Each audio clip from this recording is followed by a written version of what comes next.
So guys welcome to my YouTube channel. आज के guys physics का एक बेहद ही इंपॉर्टेंट चैप्टर विद्युत क्षेत्र की तीव्रता वाला जो आप फर्स्ट चैप्टर स्थिर विद्युतिकी वाले चैप्टर का मोस्ट इंपॉर्टेंट 1 नंबर का क्वेश्चन सॉल्व करेंगे। और आप सभी को बता दूं कि अगर इस तरह का क्वेश्चन आप सॉल्व कर लेते हैं ना तो आप सभी को कोई परेशानी नहीं रहेगी क्वेश्चन सॉल्व करने में और आप सभी को बहुत ही मदद मिलेगा। चलिए स्टार्ट करते हैं। तो अपना यहाँ पर जैसे कि 2016 में पूछा गया ये प्रश्न है कि इलेक्ट्रॉन के आवेश एवं सहित का अनुपात होगा।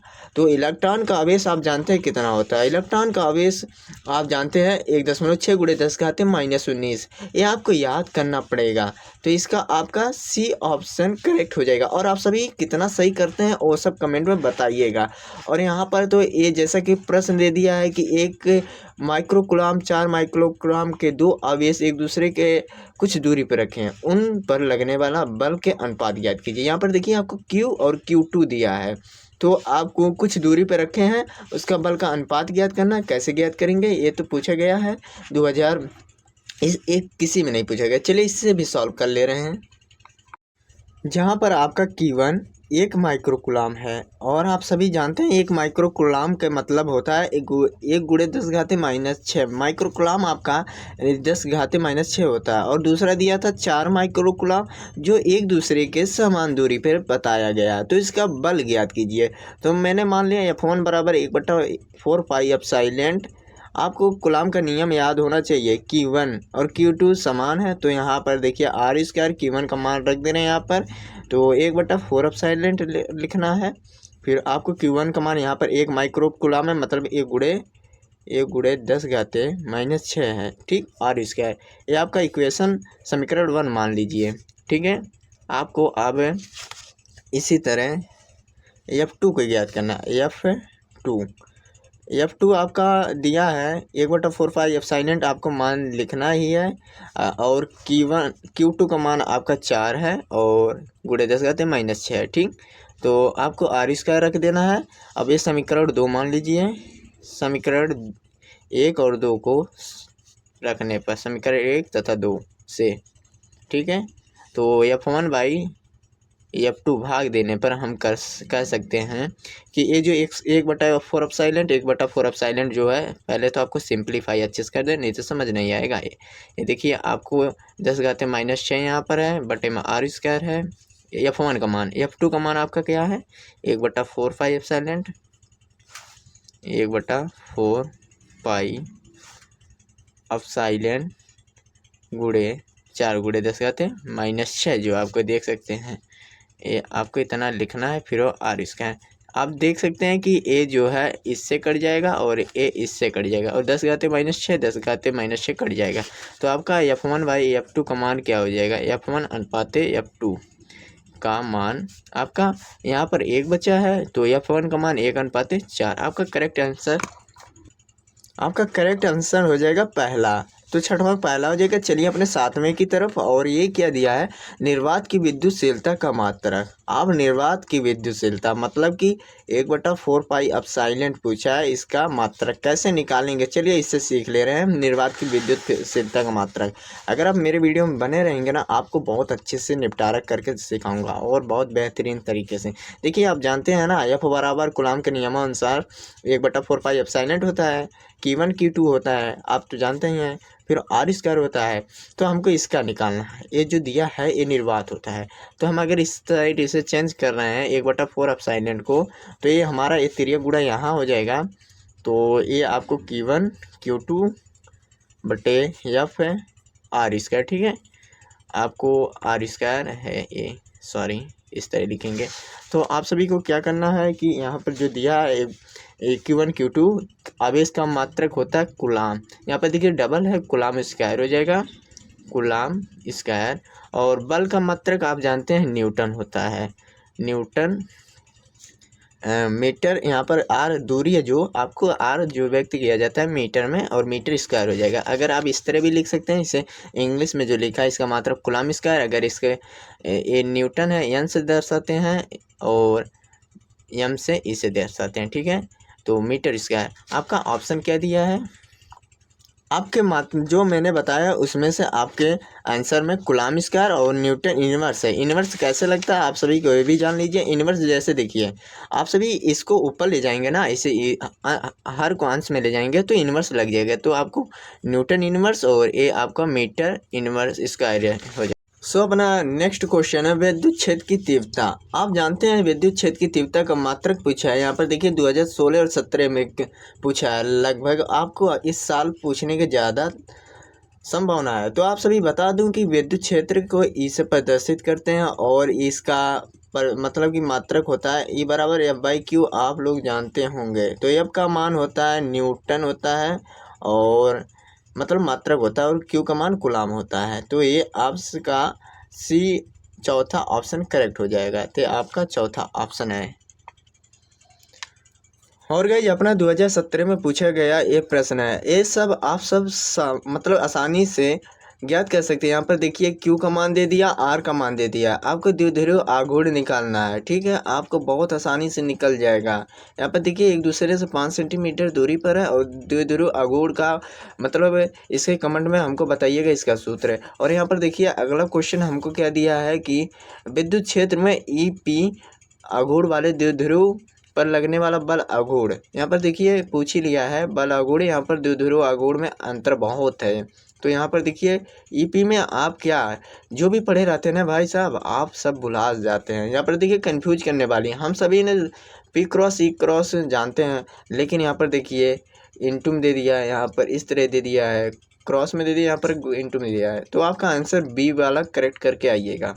तो आप सभी को 14 वाला प्रश्न जान लेना जरूरी है कि एक बिंदु आवेश पर विद्युत ध्रुव के कारण बल निर्भर करता है।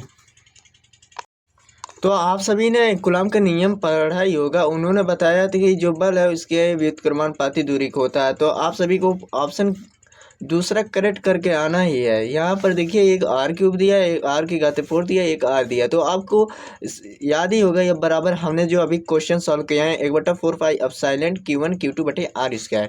तो यहाँ पर आप सभी को R² सेकेंड क्वेश्चन ट्रिक करके आ जाना है और आप सभी को ध्यान देना है। आप सभी कूलम्ब का नियम भी पूछ सकता है, याद करके आना है, कोई ज़रूरी नहीं है। तो आप सभी को बता दूं कि यहाँ पर देखिए क्या दिया है, जो मैं यहाँ पर जो प्रश्न पूछा गया ना उसी को करवा रहे हैं। चलिए इसको भी बता रहे हैं। धातु के आवेशित गोले के पृष्ठ से गोले के अंदर केंद्र हो जाने वाली विद्युत क्षेत्र का मान बढ़ता है या घटता है, आप सभी को बताना है। तो उतना ही रहता है या सब जगह शून्य होता है। मतलब फिर से धातु के आवेशित गोले पृष्ठ से गोले के अंदर केंद्र की ओर जाने पर विद्युत क्षेत्र का मान, तो आप सभी को बताना है, एक कमेंट में बता देना है। ठीक है, नहीं तो मैं ही बता दे रहा हूँ। देखिए अगर धातु के अवशेष है उसके अंदर जब हम पहुँचेंगे गोले के अंदर पाया जाता है कि वहाँ पर सभी जगह शून्य होती है। आप सभी पढ़े ही होंगे। तो यहाँ पर शून्य होती है। और 58वां नंबर आप सभी क्या करना है, अवेशित खोखला। तो यहाँ पर अवेशित खोखला गोला विद्युत क्षेत्र पर उत्पन्न नहीं करता। जो अवेशित खोखला है उसमें विद्युत क्षेत्र कहाँ नहीं उत्पन्न होता, किसी आंतरिक बिंदु पर, किसी बाहरी बिंदु पर, 2 मीटर से अधिक दूरी पर, 5 मीटर से अधिक दूरी। ये तो तीसरा चौथा तो फर्जी है। अब इसमें से आपको ट्रिक करना है कौन सा हो सकता है। तो आप सभी को बता दूं कि जब कोई अवेशित गोला विद्युत क्षेत्र उत्पन्न नहीं होता है, इससे हम ये देखिए घुमा के पूछ लिया है। तो यहाँ पर खोखला है, यहाँ पर गोला है। ठीक है, यहाँ पर ये किसी आंतरिक बिंदु है, मतलब अंदर कोई बिंदु उस पर नहीं आवेशित उत्पन्न विद्युत क्षेत्र करता है। तो यहाँ पर विद्युत फ्लक्स का मात्रक, जो आप विद्युत फ्लक्स से पढ़े ही होंगे, जो निम्नलिखित में से विद्युत फ्लक्स का मात्रक क्या है, देखिए 2020 में पूछा गया, 2024 में। तो आप सभी को वेबर दिया है, यहाँ पर वोल्ट पर मीटर स्क्वायर है, या वोल्ट मीटर या न्यूटन कूलम्ब है। तो आपको मैं बता दे रहा हूँ पूरा विद्युत फ्लक्स किसे कहते हैं। चलिए हम जान ले रहे हैं पूरा। चलिए जान लेते हैं विद्युत फ्लक्स क्या होता है। देखिए फाई इस तरह से ई से दर्शाया जाता है, तो ई डी एस होता है। ठीक है, ई और डी एस। ठीक, और आप सभी को बता दें कि ई का जो होता है मतलब कि मात्रक न्यूटन पर मीटर होता है, न्यूटन पर मीटर होता है। और आप सभी को ये भी पता रहना चाहिए डी एस जो होता है क्षेत्रफल, क्षेत्रफल का होता है मीटर स्क्वायर। ठीक, मीटर स्क्वायर होता है। तो आपको क्या करना है, यहाँ पर देखिए ये मीटर है, यहाँ पर मीटर स्क्वायर है, सॉरी गाइज, यहाँ पर थोड़ा सा मिस्टेक हो गया। यहाँ पर ई बराबर एफ बाई क्यू होता है, और ठीक ना, तो मैंने मीटर लिख दिया हूँ, यहाँ पर कुलाम लिखना था, तभी तो मैं सोचा क्यों गलत हो रहा है। तो यहाँ पर कुलाम लिखना है। तो आप सभी को इस तरह इंग्लिश वाले शब्द में इसका जो होता है सी, यहाँ पर न्यूटन का यन से दर्शाया जाता है, और इसे सी से दर्शाया जाता है, इसे एम से दर्शाया जाता है। ठीक है, आप सभी को क्या करना है, यहाँ पर देखिए इसे जोड़ देना, newton metre square coulomb inverse हो जाएगा। ठीक है, आपको आंसर देखिए ट्रिक कौन सा मिल रहा है इसमें भाई। यहाँ पर जैसे कि देख सकते हैं, यहाँ पर विद्युत फ्लक्स का मात्रक जो हमने ज्ञात किया था, देखिए यहाँ पर newton metre square coulomb square, तो ये पूरा यकीन यही इसका होगा मात्रक। लेकिन आप सभी देख सकते हैं, जैसा कि यहाँ पर देखें तो यहाँ पर कोई आंसर ही नहीं मिल रहा है, यानी कि आप सभी को टेनियर पे भरोसा नहीं करना चाहिए, कभी कभी गलत भी मिल सकता है। जैसा कि यहाँ पर देख सकते हैं इसका ऑप्शन नहीं है। और यहाँ पर एक और आपको दिखा दे रहा हूँ, जो यहाँ पर इसका इसी तरह पूछा है, देखिए, लेकिन इसमें ऑप्शन दिया है, देखिए एकदम सेम मिल रहा है। तो यहाँ पर इनवर्स है, तो आपको ये देखिए न्यूटन मीटर से कुलाम इनवर्स है, ये आपका करेक्ट हो जाएगा। जो यहाँ पर जैसा कि देख सकते हैं तीसरे नंबर पर सेम तरीके से यहाँ पर भी पूछा गया है, निम्नलिखित में से विद्युत फ्लक्स का मात्रक क्या है। लेकिन गाइज यहाँ पर देखिए गलत दे दिया है और यहाँ पर सही दिया है। आप देख लीजिएगा, इसमें मुझे कन्फ्यूजन हो रही है कि वेबर हो सकता है या नहीं हो सकता है। और गाइज अपना नेक्स्ट क्वेश्चन 21वां है, जो पूछा R1 और R2 त्रिज्याओं के दो चालक गोले के पृष्ठ पर आवेश पृष्ठ घनत्व बराबर है, पृष्ठ में विद्युत क्षेत्र की तीव्रताओं का अनुपात हमको ज्ञात करना है। विद्युत क्षेत्र की तीव्रता आप जानते हैं ई बराबर एफ बाई क्यू होता है, लेकिन यहाँ पर जैसा कि देख सकते हैं R1 R2 दिया है त्रिज्या, तो आप सभी को क्या करना चलिए बताते हैं। तो गाइज यहाँ पर E1 बराबर हम मान सकते हैं ना, E1 बराबर आपको फार्मूला E1 बराबर 1/4 एफ साइलेंट होता है, Q/R होता है। तो यहाँ पर R1 कैपिटल दिया है, तो ये आपका फार्मूला होता है E1 बराबर। यहाँ पर कुलाम का F बराबर देखते हैं तो R स्क्वायर होता है, लेकिन यहाँ पर R होता है, मतलब कि सिंपल R। तो E2 का क्या हो जाएगा, यहाँ पर 1/4 एफ साइलेंट Q/R2। ठीक है, देखिए क्योंकि यहाँ पर Q समान आवेश दिया, प्रश्न में भी आपको दिया है कि R1 R2 त्रिज्याओं के दो चालक गोलक पृष्ठों के आवेश पृष्ठ घनत्व बराबर है, इक्वल है, तो पृष्ठों के क्षेत्र के तीव्रता अनुपात ज्ञात कीजिए। तो अनुपात ज्ञात करने के लिए हम सदैव क्या करते हैं, एक दूसरे से डिवाइडेड कर देते हैं। एक दूसरे से डिवाइडेड करने पर या समीकरण 1 समीकरण 2 को रखने पर E1 बाई E2 रखेंगे, तो आप सभी को क्या इक्वेशन प्राप्त होगी, ये देखिए 1/4 साइलेंट Q कट जाएगा, R1/R2। ठीक है, आप सभी को देख सकते हैं ऑप्शन ट्रिक कर सकते हैं, जो आपका आई वाला सही हो जाएगा। तो चलिए अपने नेक्स्ट क्वेश्चन पर बदल चलते हैं, और आप सभी की रिक्वेस्ट है प्लीज़ लाइक सब्सक्राइब करके अपने दोस्तों को शेयर करिए। तो यहाँ पर देखिए 2021 में किस तरह पूछा गया है, किसी तार में 2 एम्पीयर धारा। देखिए भाई, यहाँ पर आप सभी को कुछ भी अगर इस तरह न्यूमेरिकल सॉल्व करना होता है ना, तो पहले आप फटाफट लिख दीजिएगा। देखिए यहाँ पर 2 एम्पीयर है, तो आप सभी को यहाँ पर थोड़ा पेज की कमी है, तो आई बराबर आपको क्या लिखना है, 2 एम्पीयर। देखिए एम्पीयर धारा का मात्रक होता है, ठीक। और उसके बाद ये देखिए सेकेंड लगा है, तो हमको फटाक से ना जाना है कि 80 है, 2 सेकेंड है। तो आप सभी को क्या पूछा, तार में प्रवाहित आवेश, तो आप सभी को Q ज्ञात करना है। तो Q ज्ञात करने का फार्मूला क्या होता है, Q बराबर IT होता है। अगर आपको आवेशक संख्या दी है, Q बराबर NE होता है, प्लस माइनस में यहाँ पर होता है, ठीक है। और IT बराबर आपको देखिए यहाँ पर I और T दिया है, तो I की जगह पे आप 2 रखेंगे और T की जगह भी 2 रखेंगे, तो आपका आंसर क्या हो जाएगा, 4 कुलाम। ठीक है, अगर यहाँ पर देखिए कोई ऑप्शन सही है तो करेक्ट करेंगे, तो आई वाला करेक्ट है। तो नेक्स्ट क्वेश्चन पर बढ़ते चल रहे हैं।